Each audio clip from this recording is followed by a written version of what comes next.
Once again, as we sit here preparing for the Jumu'ah Salah, and with every passing Jumu'ah, as one looks ahead to the weekend, one cannot help but to think about the speed with which one Jumu'ah follows the next.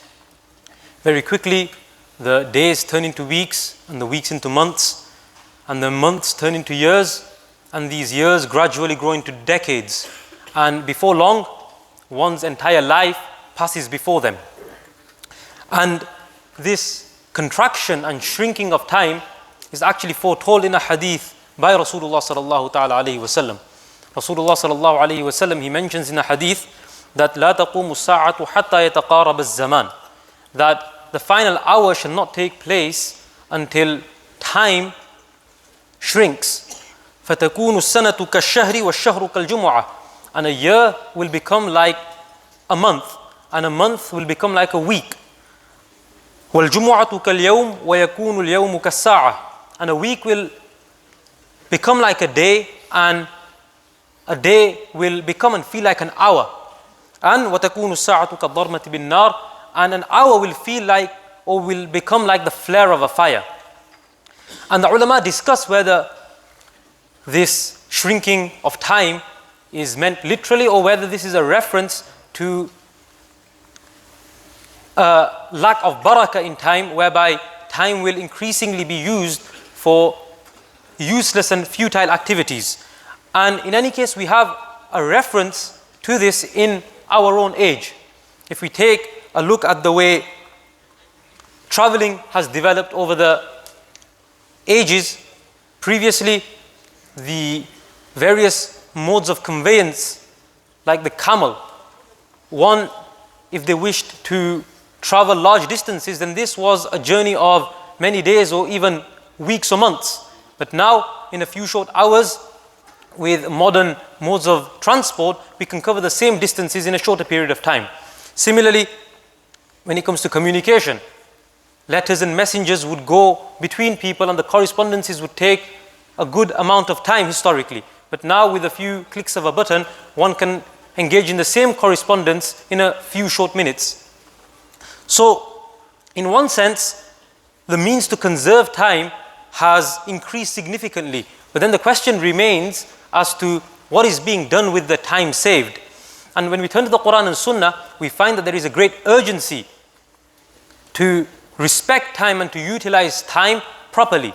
Allah subhanahu wa ta'ala, He mentions in the Quran that Ya ayyuhal insan innaka kadihun ila rabbika kadhan famulaqih, that O man, O human being, indeed you are laboring on towards your Lord and you are to meet Him. And thereafter Allah subhanahu wa ta'ala, He depicts the occasion of the day of Qiyamah and how the records will be handed to people, the records of every person's deeds, and in essence how people utilize their time in this world. Allah subhanahu wa ta'ala, He gives us a description of this phenomenon on the day of judgment. Allah subhanahu wa ta'ala, He mentions that a group of people will be given their deeds, their records in their right hands. Allah subhanahu wa ta'ala mentions فَأَمَّا مَنْ أُوتِيَ كِتَابَهُ بِيَمِينِهِ فَسَوْفَ يُحَاسَبُ حِسَابًا يَسِيرًا وَيَنْقَلِبُ إِلَىٰ أَهْلِهِ مَسْرُورًا, that as for those, or as for he who is given his book in his right hand, then he shall soon be given an easy reckoning, and his accounting will be easy, and he will turn back to his family joyous and rejoicing. Why? Because these were the people who understood the purpose of this life, and they made the adequate preparations for the meeting before their Creator. Hence, in another set of verses, Allah subhanahu wa ta'ala, He speaks of the characteristics of such people, that إِنَّ الَّذِينَ هُمْ مِنْ خَشْيَةِ رَبِّهِمْ مُشْفِقُونَ, that indeed these are the ones who are in awe and fear of their Lord. وَالَّذِينَ هُمْ بِآيَاتِ رَبِّهِمْ يُؤْمِنُونَ, those who believed in the signs of their Lord. وَالَّذِينَ هُمْ بِرَبِّهِمْ لَا يُشْرِكُونَ, those who did not associate partners with their Lord. And thereafter Allah subhanahu wa ta'ala, He continues, وَالَّذِينَ يُؤْتُونَ مَا آتَوْا وَقُلُوبُهُمْ وَجِلَةٌ أَنَّهُمْ إِلَىٰ رَبِّهِمْ رَاجِعُونَ, that these are the people who used to give what they gave, whilst their hearts would quake, that they knew that they are returning back to their Lord. In other words, these people would perform righteous deeds. They would pray their salah, they would give the sadaqah, they would engage in all the various types of righteous acts, yet they were always vigilant and aware that they are returning back to Allah subhanahu wa ta'ala. So they were conscious of their shortcomings, that how can we do this action better? How can we maximize the benefits of these actions and do them in the best and most perfect manner? In essence, how to utilize their time to achieve the maximum goodness and greatness through these actions. Then Allah subhanahu wa ta'ala speaks of these people, أُولَٰئِكَ يُسَارِعُونَ فِي الْخَيْرَاتِ وَهُمْ لَهَا سَابِقُونَ, that these are the ones who are racing towards goodness and good actions, and they are foremost in these. They are racing ahead to carry out these actions, and according to some ulama, they are racing ahead to Jannah through the performance of these righteous deeds. So, coming back to Suratul Inshiqaq, where Allah subhanahu wa ta'ala speaks of the records of deeds, thereafter Allah subhanahu wa ta'ala speaks of those who will be given their records from behind their backs, and He describes their situation. That إِنَّهُ كَانَ فِي أَهْلِهِ مَسْرُورًا إِنَّهُ ظَنَّ أَن لَن يَحُورَ, that such a person, he in this world, he would be rejoicing and happy among his family. In other words, this person, he lived a carefree life, oblivious, merrymaking. He wasn't conscious of the fact that he would return to Allah subhanahu wa ta'ala. إِنَّهُ ظَنَّ أَن لَن يَحُورَ, he assumed that he was not to return. And then Allah subhanahu wa ta'ala, He says, بَلَا إِنَّ رَبَّهُ كَانَ بِهِ بَصِيرًا, that no, rather, his Lord was ever watchful over him. And then Allah subhanahu wa ta'ala, He takes a series of oaths, and He takes these oaths on a few astronomical features of nightfall. Allah subhanahu wa ta'ala mentions, فَلَا أُقْسِمُ بِالشَّفَقِ وَاللَّيْلِ وَمَا وَسَقْ وَالْقَمَرِ إِذَا اتَّسَقْ, that I swear by twilight and by the night and what it envelopes and what it covers. وَالْقَمَرِ إِذَا اتَّسَقْ, and by the moon when it is full. So these features of the night time is a period where sins abound and sins are perpetrated. And so in the following verse, Allah subhanahu wa ta'ala, after taking these oaths, He mentions that لَتَرْكَبُنَّ طَبَقًا عَنْ طَبَقٍ, that most definitely you shall progress, or you shall ride on from stage to stage, both in this world and in the hereafter. When a person is born from being a baby to a toddler, then gradually he grows and he becomes an adolescent and then an adult, and then through the years he reaches middle age, and then he becomes old. These are the stages of the dunya, and then there are the stages of the akhirah, from the stages of the qabr to the resurrection, and then to either Jannah or Jahannam. May Allah subhanahu wa ta'ala protect us all. So, the nights being spent easily in sin, the following verse, it reminds us that time is not static and we are moving, and there will be a reckoning that takes place. So, valuing time and utilizing it effectively is of the essence, not only for worldly success, but for the success of the hereafter. And in this regard, there is an entire surah in the Quran, Surah Al-Asr, which speaks of time. Allah subhanahu wa ta'ala mentions in the Quran that wal asr, Allah subhanahu wa ta'ala takes an oath by time, that I swear by time, or by time. Innal insana lafi khusr, that indeed the human being, they are in a state of loss. So Allah subhanahu wa ta'ala commences the surah with an oath. And when is an oath taken? When a point needs to be stressed, it needs to be emphasized. And the oath is taken on something significant. And in the case of Allah subhanahu wa ta'ala, the entire universe belongs to Allah subhanahu wa ta'ala. So when Allah subhanahu wa ta'ala takes an oath on something, this object must be of great significance. And in this case, it is time that Allah subhanahu wa ta'ala has taken an oath on. And thereafter Allah subhanahu wa ta'ala mentions that every human being is in loss except those who fulfill 4 conditions. إِلَّا الَّذِينَ آمَنُوا, except for those who believe, وَعَمِلُوا الصَّالِحَاتِ, who perform righteous actions, وَتَوَاصَوْا بِالْحَقِّ, and they enjoin and exhort one another with the truth, and وَتَوَاصَوْا بِالصَّبْرِ. And 4th condition is that they enjoin one another and they exhort one another with patience. So this surah is very comprehensive. According to Imam al-Shafi'i rahimahullah, he mentions that if there was only this surah, had there only been this surah in the Quran, this would have sufficed mankind. Why? Because the surah is so comprehensive in waking people up from their slumber. It reminds them of what their duty is in this world. And essentially Allah subhanahu wa ta'ala is telling us that to escape from this condition of being, or from this state of being in loss, one of these, or four things are required. The first is Iman. Iman is the differentiating factor between eternal success and eternal damnation. And secondly, Iman is like the seed and it needs to be nurtured and watered.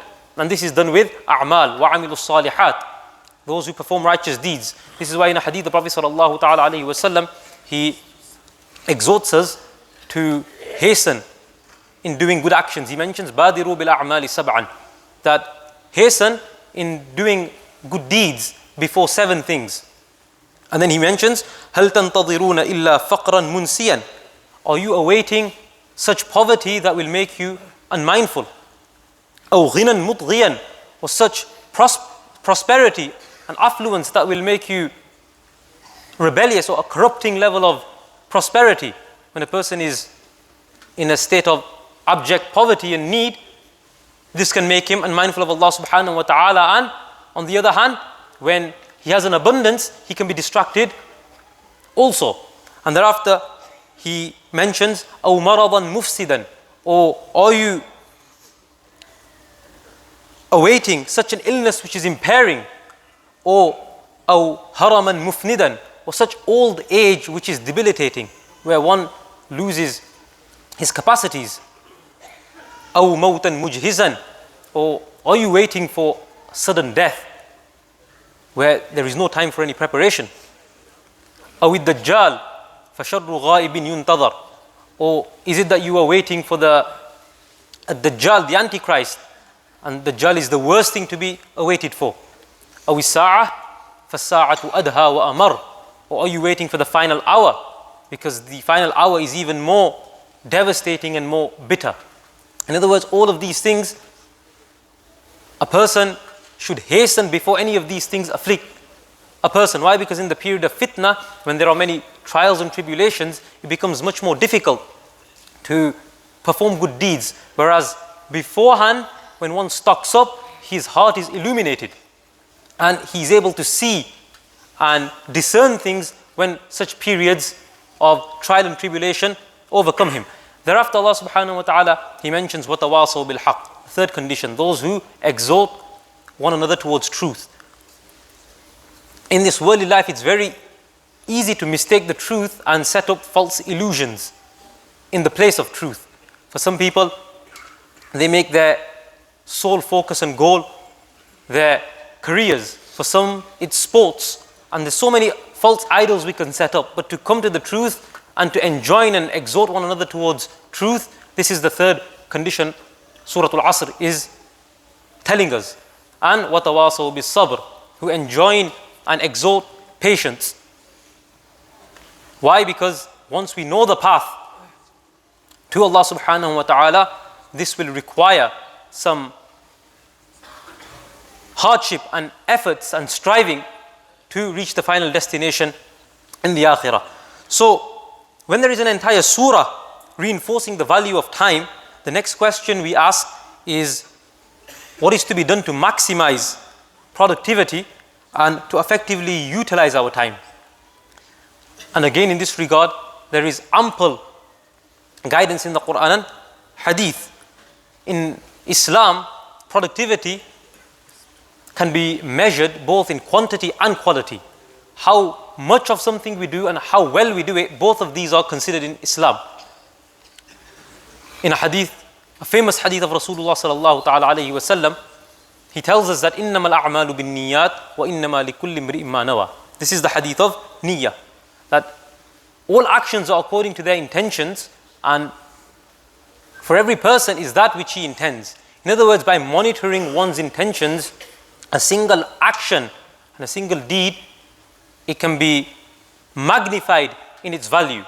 Take for instance, now as we sit waiting for the Jumu'ah Salah. So our very act of sitting, if we add to this the intention of coming to learn something about our deen, or we add to it that we have temporarily put on hold our worldly preoccupations, or that whilst we sit here we will engage in the dhikr of Allah subhanahu wa ta'ala, or that whilst we are in the masjid, at least we will remain safe from sinning, then just the same action of sitting in the masjid, when added, or when we add to it a number of different intentions, it becomes magnified in its value. So one of the steps is to always monitor our intentions and increase the number of intentions we make for an action. Secondly, staying away from futile things. The Prophet sallallahu ta'ala alayhi wa sallam, he mentions in the hadith that min husni islamil mar'i tarkuhu ma la ya'ni, that from the good and perfect, or the beauty of a person's Islam, is that he leaves that which does not concern him. On average, a person every single day, he spends 4.5 hours looking at his screen. Now, how much of this time is spent in useful things and how much of it is aimless scrolling which brings no benefit, no in this world or in the hereafter? So remaining and staying clear of futile and those things which bring no benefit, this is one of the best ways to ensure that we yield and we bring about maximum value of our time. And furthermore, staying away from sin. This is the third way of utilizing our time properly. Even though when we aren't sinning, there is nothing taking place, yet to restrain oneself is an act of worship. When one is enticed and feels himself being invited towards sin and he refrains, this is actually an act of worship. This is why in a hadith Rasulullah sallallahu alayhi wa sallam, he mentions that ittaqil maharim takun a'bad an-nas, that stay away from the prohibitions of Allah subhanahu wa ta'ala and you will be from those who are regarded as the most worshipping of Allah subhanahu wa ta'ala. And also because sin, it darkens the heart, and when the spiritual health of the heart deteriorates, it becomes much more difficult to engage in good deeds. And thereafter, another advice that Rasulullah sallallahu ta'ala alayhi wa sallam, he gave, once he took Abdullah ibn Umar radiyallahu ta'ala anh by the shoulders and he mentions, and he advised him by saying, kun fi dunya ka'annaka gharib aw abiru sabil. Lower your expectations and live in a way where every day is your last. In this hadith he mentions that live in this world, kun fi dunya ka'annaka gharib, live in this world as if you're a stranger, aw abiru sabil, or as if you are a traveler. And Abdullah ibn Umar radiyallahu ta'ala anhu, he used to add and say that when you begin the morning, then do not wait for the evening, and vice versa. When you begin the evening, then do not wait for the morning. In other words, avoid procrastination. When one lives as if this is the only day they have, then everything suddenly becomes urgent. And finally, one of the most effective ways to ensure that our time is being utilized as best as possible is to remain engaged in the dhikr of Allah subhanahu wa ta'ala.